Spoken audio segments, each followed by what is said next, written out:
The Maitri Upanishad in simple English, presented by Svayam Prakash Sharma, part 2 of 7. In this part, we are told about the great self and the individual soul, about knowledge, austerity and meditation, and about worship of various gods. The Upanishad. The Valkhilyas said to Prajapati, Reverend Sir, you tell about the greatness of the self as such, but then there is that other one who is a different one and who is also called the self, who, being affected by the good and bad fruits of his actions, enters into a good or an evil womb. The path of such a one is either downward or upward. He either goes up towards salvation or sinks down towards rebirth, since he is affected by the pairs of opposites such as pleasure and pain and the like. Revered Sir, please tell us about him. Prajapati replied, You are right. There is yet another different one, who is called the elemental self.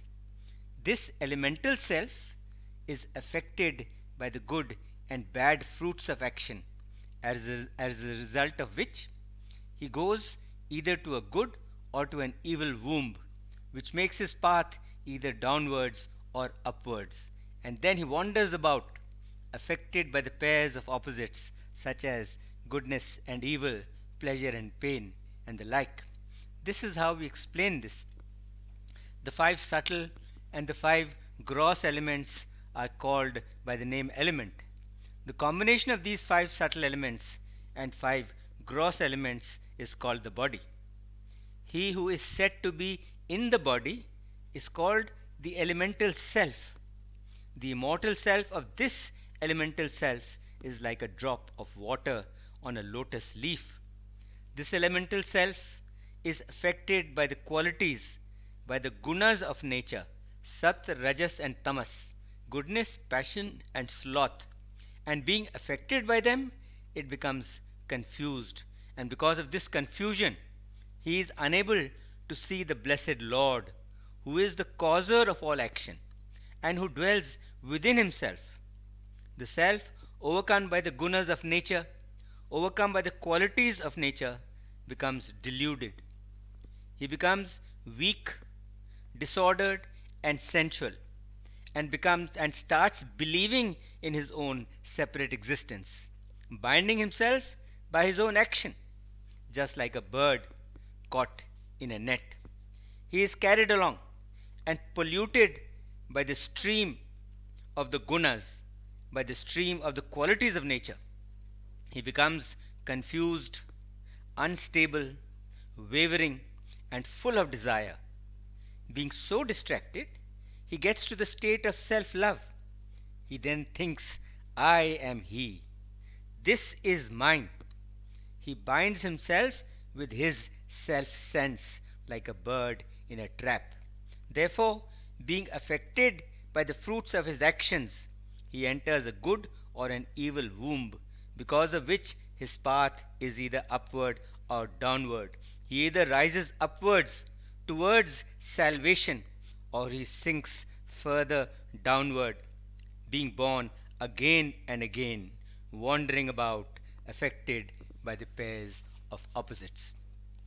Which is this one, revered one? Asked the Valkhilyas. Prajapati then said to them, It has been said so elsewhere, that he who is the doer, he is the elemental self, and he who causes the doer to do actions by means of the organs, he is the inner self. Just as a ball of iron, when it is heated up in fire and becomes overcome by it, and then when beaten by workmen, it takes on many different forms, it takes on many different shapes. In the same manner, the elemental self, overcome by the inner person and beaten by the qualities of nature, takes on many forms. The mode of that form has a fourfold covering. It has four sheaths, four coverings consisting of matter, life, consciousness, and intelligence. It is also 14-fold it has 14 classes of beings, or it has 14 worlds, and it is transformed in 84 different ways. It is a host of beings, and it is truly manifold. All these varieties truly are moved by the person, just as the potter's wheel is moved by the potter. Now, just as when the heated ball of iron is being beaten, the fire that overcomes it is not overcome. In the same way, the person is not overcome when the elemental self takes on different shapes and bodies. The elemental self is overcome because of its attachment to the qualities of nature, because of its attachment to the gunas. And so it has been said somewhere else, this body is formed through sexual intercourse. It grows in the darkness of the womb. Then it comes out through the urinary passage. It is built up of bones, smeared with flesh, covered with skin, filled with feces, urine, bile, phlegm, marrow, fat, grease, and also with many diseases. It is like a treasure house full of wealth. The wise do not identify their true self with the body. And then again, it has been said elsewhere, confusion, fear, depression, sleepiness, sloth, carelessness, old age, grief, hunger, mental thirst, weakness, anger, non belief in the unseen world, and indifference to the sacred scriptures, ignorance, jealousy, cruelty, stupidity, shamelessness, meanness, rashness, uneven tempered, all these are the qualities of darkness. Inner thirst, affection, passion, extreme avarice and greed, hurting others, lust, hatred, deceit, envy, insatiability, unsteadfastness, fickleness, getting distracted, ambition, acquisitiveness, patronage of friends, family pride, aversion to unpleasant objects, and over attachment to pleasant objects, bitterness of expression. These are the characteristics of passion. The elemental self is filled by these and he is affected by these. Therefore, the elemental self attains many, many forms. Yes, he attains many, many forms. The Valkhilyas, who were of vigorous chastity, were very much amazed to learn that the true self, though pure and unpolluted, should appear to be impure and polluted. They approached Prajapati and said to him, "Revered sir, we salute you. Please instruct us further. Tell us more. You are our only way to deliverance. There is no other. By what method, by what way does this elemental self, after leaving the elemental body, obtain union with the true self?" Prajapati said to them, and this has been said elsewhere, just as for the waves of large rivers there is no turning back, in the same way there is no turning back of what has been done previously, like the tide of the ocean, which cannot be turned back, the same way the approach of one's death is hard to avoid. It cannot be kept back, just like a lame man who is bound by the chains made up of the fruits of his good and evil, just like the condition of a man in prison who lacks independence, just like the condition of one in the kingdom of death, beset by many fears, just like one intoxicated with liquor, just like one intoxicated with the liquor of delusion, rushing about like one possessed by an evil spirit, like one bitten by a big snake, like one bitten by the objects of the senses, like gross darkness, like the darkness of passion, like jugglery, consisting of illusion, like a dream, false appearances, unsubstantial like the inside of a banana tree, like an actor who changes his costume every moment, like a painted scene, falsely delighting the mind. And therefore, it has been said, objects of sound, touch, and the like are worthless objects for a man, and therefore the elemental self, because of his attachment to such objects, does not remember the highest state. Acquiring the knowledge of the Vedas and due performance of one's own duty, this is indeed the antidote for the elemental self. Pursuing the duties of the stage of life we belong to, of the ashram we belong to, and not by just assuming its external marks. This is the rule for one's own duty. Others are like a bunch of grass. Following one's own duty, one goes upwards.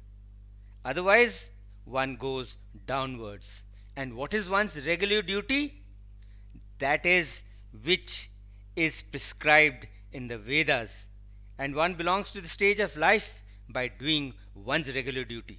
One does not belong to the stage of life by failing to do one's regular duty. One who declares that because he is practicing austerity, therefore he does not belong to any stage of life, he is wrong, and what he says is not proper. However, this is also true, that without practicing austerity, there is no success, either in the knowledge of the self or in the perfection of works which one does. For it has been said, by austerity one obtains goodness. From goodness one reaches understanding, and through understanding the self is obtained. And one who obtains the self, he does not return, he is not born again. The one who knew the knowledge of Brahm said, Brahm is. The one who had freed himself from evil by practicing austerity said, austerity is the door to Brahm. The one who, with complete absorption, meditates on Om as Brahm said, Om is the manifest greatness of Brahm. Therefore, Brahm is apprehended by knowledge, by austerity, and by meditation. He goes beyond the lower Hiranyagarbha, that is Brahma, and he goes to the supreme divinity which is above the gods. He who knows this and worships Brahma with the triad of knowledge, austerity, and meditation, he obtains undecaying and unmeasured happiness and is free from sickness. Then, freed from those things by which he was filled and affected, this rider of the chariot of the body attains complete union with the self. He attains complete union with the Atma. The Valkhilyas then said to Prajapati, Revered one, you are the teacher. You are the teacher. What you have told us, we have understood and we have fixed it in our minds. But please answer another question of ours.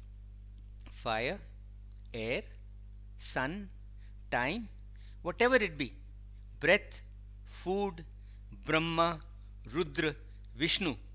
People meditate upon these. Some meditate on one, some on the other.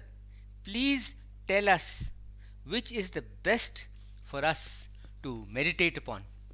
Then Prajapati said to them, all these are but the chief forms of the Supreme, the immortal, the bodiless Brahm. To whichever one of these a man is devoted here, he rejoices in the world of that one. For it has been said, truly, this whole world is Brahm. Truly, these which are the chief forms of Brahm, one meditates upon and discards. For with these one moves higher and higher in the worlds. By the worship of these deities, one rises to the higher state of being. When these forms are resolved, he attains to the unity of Brahm. Thus, when all things perish in universal dissolution, he attains unity with the person. Yes, he attains unity with the person. He attains unity with Brahm. This concludes part 2 of 7 of the Maitri Upanishad. Om Shanti Shanti Shanti Om.